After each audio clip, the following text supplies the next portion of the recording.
If you don't eat cereal with RGB lights on, you're missing out.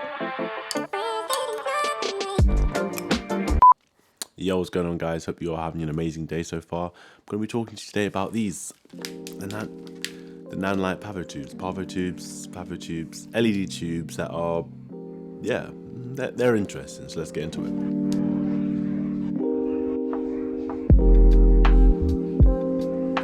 So if you haven't seen these before, they are essentially a plastic tube with an LED strip inside.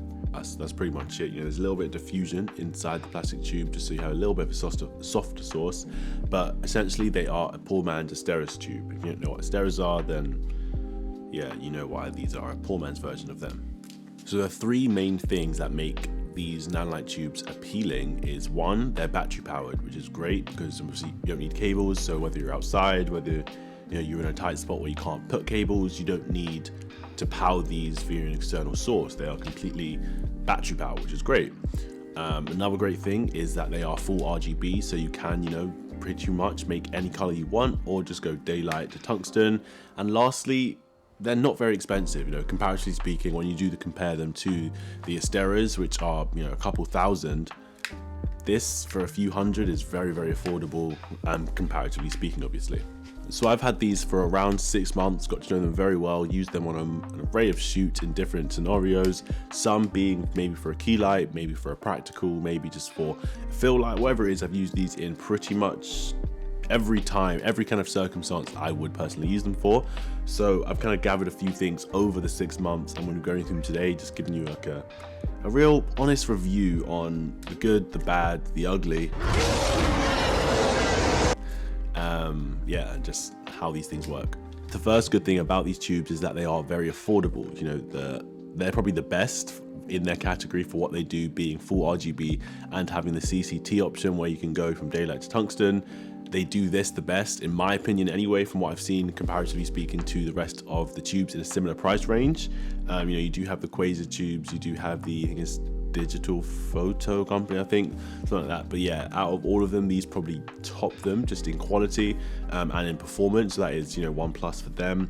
Another one is build quality. It is built quite well. You can give them quite a hit. I've dropped mine a couple times. They are relatively waterproof. They do have like a bit of a covering here on the on and off switch here. Apologize. Yeah, so I don't think they're waterproof, but they are a little water resistant. I wouldn't necessarily get them wet on purpose, but I think they can take a bit of water. So yeah, they are made pretty well because, as I said, these have dropped a number of times and I haven't noticed a single difference in the performance. So yeah, it's pretty good for these. Another point is that they are battery powered, as I mentioned. So, you can put them in all sorts of places and you don't need to be charging them. Obviously you can, which is a great benefit. You can use them while charging if you do need to, and you need to run them for a long period of time. But they say you have around 2 hours on 100% brightness, and I rarely need to use it on 100% like that. That tube's on 2% right now. Obviously it's not enough to light me, but if you do want it just as a practical, you don't need it bright at all. So that there will probably last for at least 5 hours, I would say. I've had mine running once for 4 hours for the whole shoot. Didn't need to change it at all, didn't need to charge it. So yeah, that's another positive of that, is that you can have a good battery life as well as use it while charging. Another one is the packaging. The packaging it came with is actually very useful. It comes in a little bag where you can put both tubes in, and then a middle pocket where you can put all the accessories in, which for usually lights don't always come in great packaging. Like for transportation, these are very simple. Have a good strap, a good well padded bag. So that's another point for them. Just, yeah, great packaging with these tubes. And then what I do like as well is that they didn't actually waste any space. I'm not sure if you can see this, but all here, let me hide my face. All here is a lot of instructions.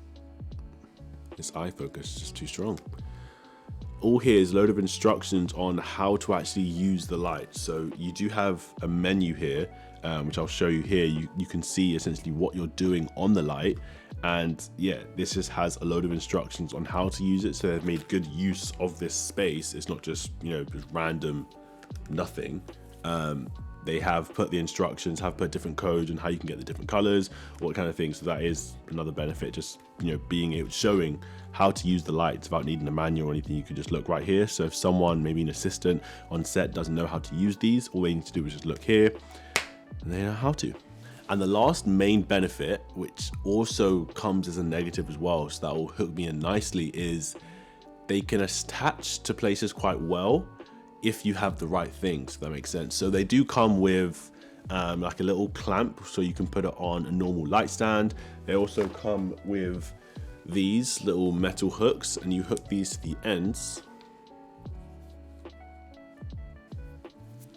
just like that. So if you do want to hang them, you can, or if you put them both sides and then hang it up top from somewhere, just like this. So they do come with, I don't know, just like a metal rope type thing.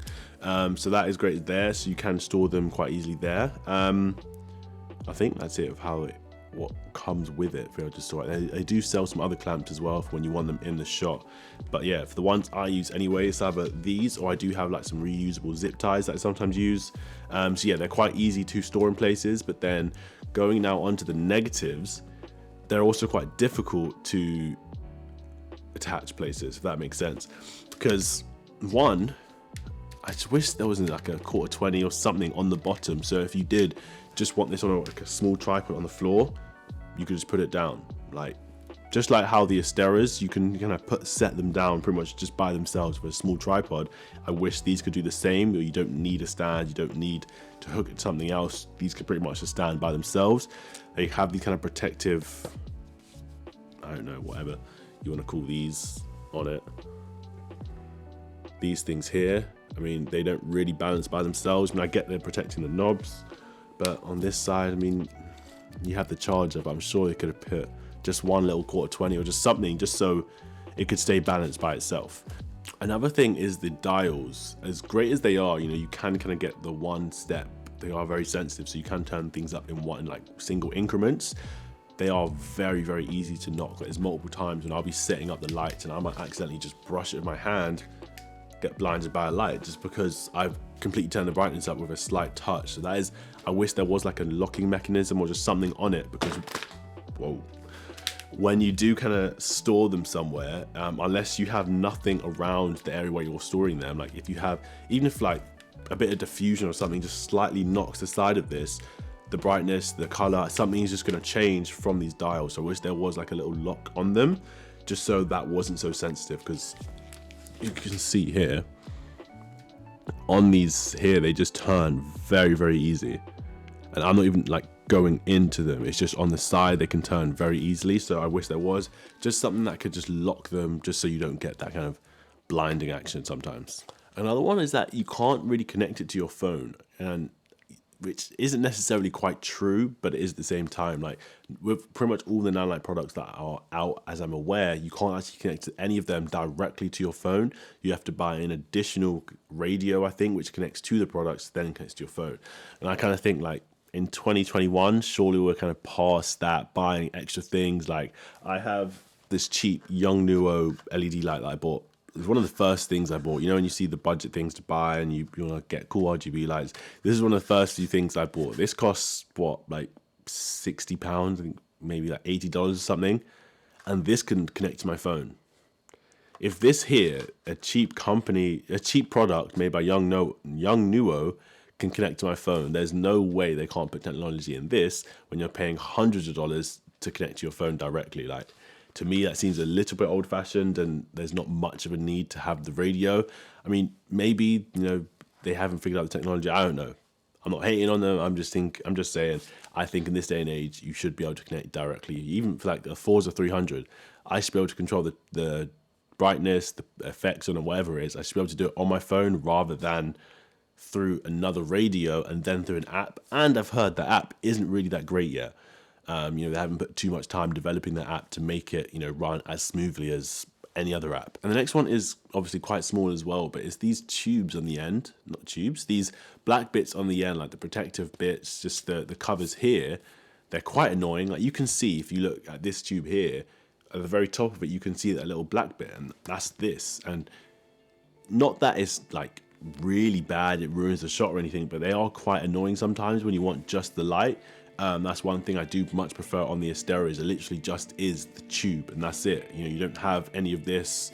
And I understand, yeah, you need to control it, but I just wish there was some way just to make it look a little bit cleaner. Even if it was a case of the tube goes all the way up and then you have the black bit on the back, just like you have the black bit on the back here. I just think it would be a bit nicer if it didn't have this, the ends, these weren't so obvious.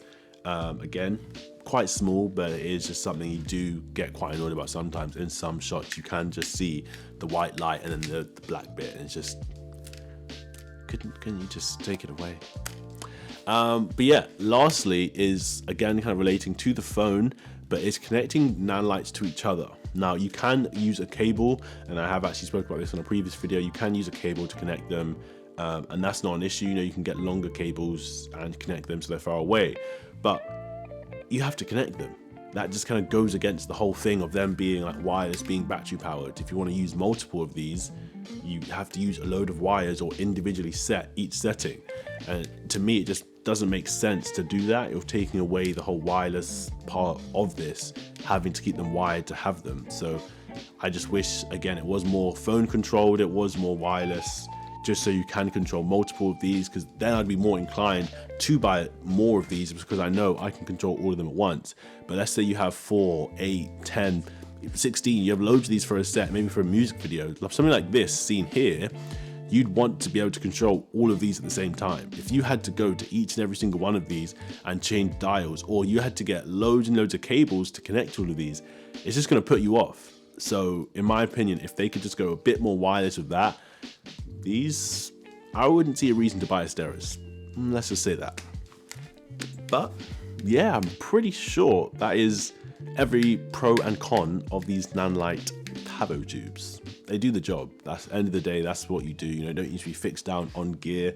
You just need it to do its job, and these do that. If you need a certain color, you'll get the color. If you need certain color temperature, you can get that color temperature. It may not be, you know, quite accurate. 5600 Kelvin isn't quite 5600. I think it's more like 6000 is 5600, but you can still use these to get the job done. So if you are on the market for some tubes or just LED lights and these are your price range, I definitely recommend picking these up. But yeah, that's pretty much it for me. So if you have got a lesson, a laugh, or learned something from this video, no, that's not quite right. If you have got a lesson, laugh, or a light bulb moment from this video, I really appreciate if you could drop a like down below. And if you're feeling extra nice, you could hit that subscribe button. And with that being said, I will catch you in the next one. See ya. Hands up if you feel me now. If you know what I'm talking about. Ain't no need of trying to figure out what God's already working out.